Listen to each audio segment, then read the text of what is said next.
pan oedd Ned a Pennar a fi wedi diffodd trosglwyddydd Pencarreg, oedden ni mewn stafell yn cael ei rentio gan y BBC o fewn adeilad yn perthyn i swyddog post neu rhywbeth fel yna. Ac oedd yr heddlu ddim yn siŵr, enwedig yn achos mae Ned, oedden nhw'n cysylltu mae Ned efo'r BBC.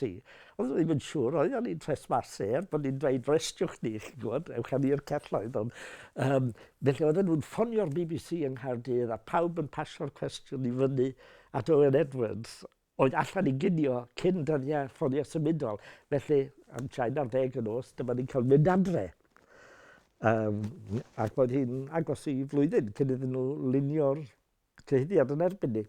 Ond y bore wedyn, felly, o'n i'n dysgu yn yr adran Saesneg yn y coleg fel arfer, ac oedd yr athro Saesneg yn mwy nerfus na fi, dwi'n meddwl, yn dweud rhaid i fi fynd i weld prifathro ac yn y blaen. A wedyn o'n i'n cynnal seminar, ac ar ddiwedd y seminar, oedd un Gymraes yn y seminar, mi arosodd hi ar ôl, a dwi'n cofio'n edrych yn ddifrifol yna fi ac yn dweud, byddwch chi'n colli'ch swydd nawr, chi'n gwybod. Siwr syniad oedd Saunders Lewis yn, chi'n gwybod, Abertawe, Caerdydd.